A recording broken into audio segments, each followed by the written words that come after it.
Hello students, welcome to wow sir YouTube channel. इस वीडियो में हम देखेंगे क्लास 10th यूपी बोर्ड के 2025 में आए हुए हिंदी के प्रीवियस ईयर पेपर में से 20 एमसीक्यूज जो कि बहुत ही इंपॉर्टेंट है। और यहाँ पर पेपर कोड है 801 BA। प्रश्न 1, ध्रुव स्वामी नाटक के लेखक हैं निराला, जयशंकर प्रसाद, रामकृष्ण दास या फिर रामचंद्र शुक्ल।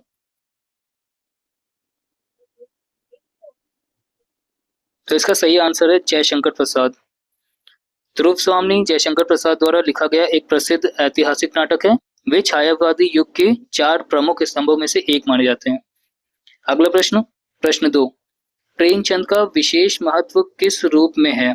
उपन्यासकार, निबंधकार, कवि या फिर नाटककार।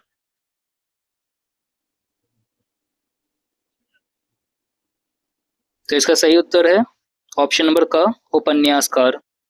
मुंशी प्रेमचंद को उपन्यास सम्राट कहा जाता था और गोदान, गबन, कर्मभूमि इनके बहुत ही फेमस उपन्यास हैं।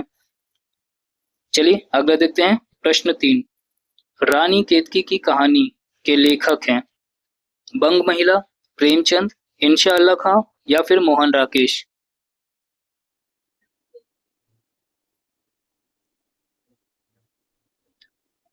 इसका सही उत्तर है ऑप्शन नंबर का, इंशा अल्लाह खां। रानी केतकी की कहानी को हिंदी की प्रथम मौलिक गद्य कथाओं में से एक माना जाता है। इसकी रचना इंशा अल्लाह खां ने ही की थी। प्रश्न 4, निम्नलिखित में से गद्य की एक विधा नहीं है।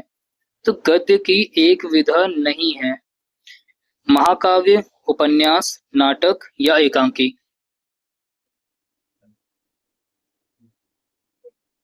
तो इसका सही उत्तर है ऑप्शन नंबर का, महाकाव्य।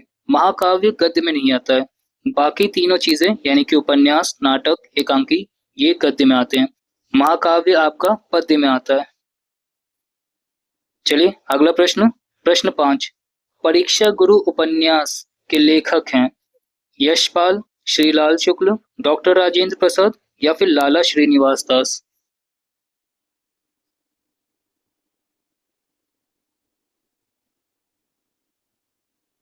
इसका सही उत्तर है ऑप्शन नंबर ख, लाला श्रीनिवास दास। परीक्षा गुरु को हिंदी का प्रथम मौलिक उपन्यास माना जाता है। इसकी रचना लाला श्रीनिवास जी ने 1882 में ही कर दी थी। चलिए अगला प्रश्न देखते हैं।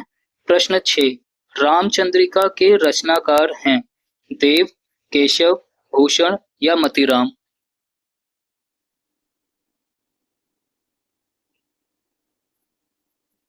तो इसका सही उत्तर है ऑप्शन नंबर ख, केशव। रामचंद्र का रीति काल के प्रसिद्ध कवि केशव दास की रचना है। उन्हें कठिन काव्य का प्रेत भी कहा जाता था।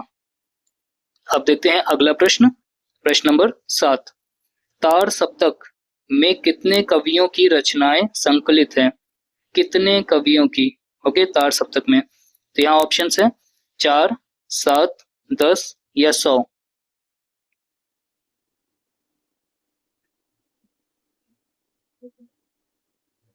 इसका सही उत्तर है 7। यहाँ आपको नाम में दिख जाएगा तार सप्तक, सप्तक में 7 आ रहा है तो 7 इससे आपको पता चल जाएगा। ठीक है, इसका संपादन अज्ञेय ने किया था 1943 में। चलिए देखते हैं अगला प्रश्न, प्रश्न 8, द्विवेदी युग नाम किसके नाम पर पड़ा? हजारी प्रसाद द्विवेदी, भारतेंदु हरिश्चंद्र, महावीर प्रसाद द्विवेदी या फिर जयशंकर प्रसाद।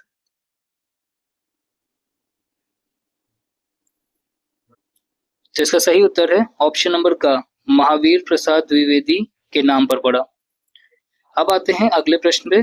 प्रश्न 9, कुरुक्षेत्र के रचनाकार हैं शमशेर बहादुर सिंह, वेद व्यास, जयशंकर प्रसाद या फिर रामधारी सिंह दिनकर।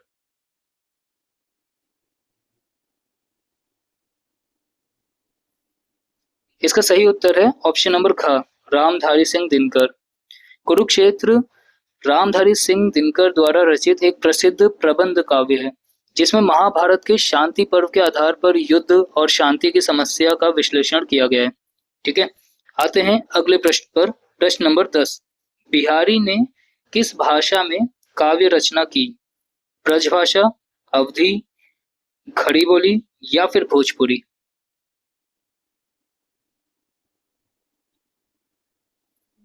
तो इसका सही उत्तर है ऑप्शन नंबर का। बिहारी जी ने ब्रज भाषा में अपनी काव्य रचना की है। आते हैं अगले प्रश्न पर। प्रश्न 11। हास्य रस का स्थायी भाव है क्रोध, रति, भय या हास।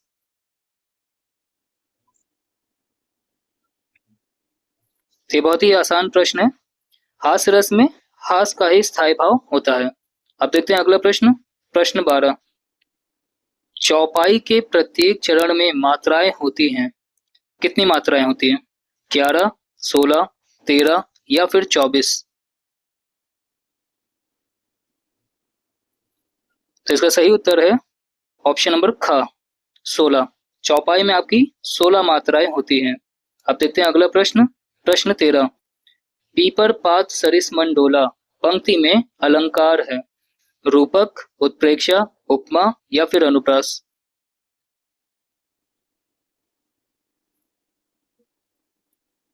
तो इसका सही उत्तर है उपमा, ऑप्शन नंबर का। यहाँ पर मन जो है वो उपमेय है और उसकी तुलना पीपल के पत्ते यानी उपमान से की गई है। और सरिस शब्द का भी मतलब प्रयोग हुआ है यहाँ पर। जब तुलना की जाए और उसमें सा या सम या सरिस जैसे वाचक शब्द आए तो वहां पर उपमा अलंकार होता है। अब देखते हैं अगला प्रश्न। प्रश्न 14। पंचवटी में प्रयुक्त समास है। तो आपको समास बताना है द्विगु, कर्मधारय, द्वंद्व या फिर तत्पुरुष।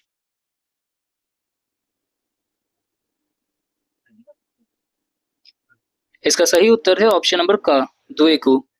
जिस समास का पहला पद संख्यावाची हो और समूह का बोध कराए उसे द्विगु समास कहते हैं। पंचवटी का अर्थ है 5 वटों यानी वृक्षों का समूह।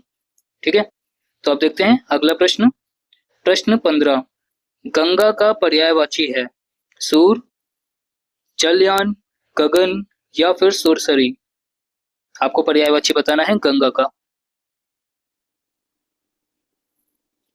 तो इसका सही उत्तर है ऑप्शन नंबर ख सुरसरी। सुरसरी का अर्थ है देवताओं की नदी, जो गंगा का एक प्रमुख पर्यायवाची भी है। गंगा के अन्य पर्यायवाचियों में आप देख सकते हो कि देव नदी, भागीरथी या मंदाकिनी भी आता है। ठीक है, अब देखते हैं अगला प्रश्न। प्रश्न 16। अभिमान में प्रयुक्त उपसर्ग है। आपको उपसर्ग बताना है अ, अभि, अप या फिर अनु। अभिमान में ये बहुत ही आसान है। इसमें आपका अभी जो है ये उपसर्ग है, यहाँ पर अभी प्लस मान हो जाएगा। अब देखते हैं अगला प्रश्न। प्रश्न 17। तद शब्द की चतुर्थी विभक्ति एक वचन पुल्लिंग का रूप होगा। तो ये आपको पूरा टेबल अगर याद होगी तो ही आप बता पाएंगे। और इसमें ऑप्शन है तेन, तो, तस्मय या फिर तस्य। तो इसका सही उत्तर है तस्मय, ऑप्शन नंबर का। अब देखते हैं अगला प्रश्न। प्रश्न 18। पद परिचय की दृष्टि से पद कितने प्रकार के होते हैं? ऑप्शंस हैं 2, 4, 3 या फिर 7।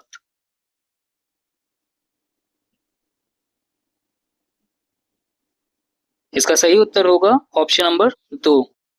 इसका सिंपल भाषा में बताएं तो पद कितने प्रकार के होते हैं आपको यही बताना है। और पद 2 प्रकार के होते हैं, एक होता है विकारी और दूसरा होता है अविकारी।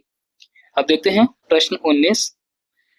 कर्तृवाच्य में प्रधानता होती है क्रिया की, कर्ता की, कर्म की या फिर भाव की।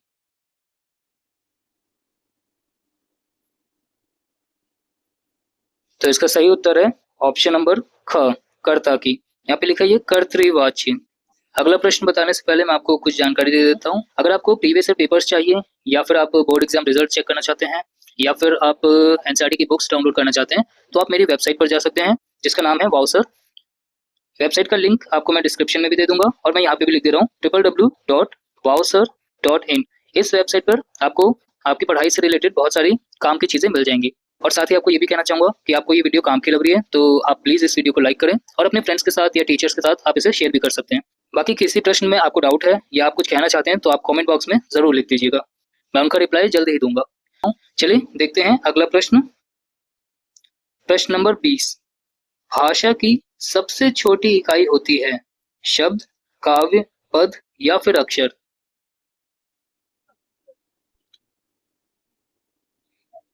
वैसे तो भाषा की सबसे छोटी इकाई हम वर्ण को कहते हैं, बट यहाँ पर क्योंकि ऑप्शन नहीं दिया हुआ है इसलिए हम ऑप्शन नंबर घ को चूज करेंगे, अक्षर।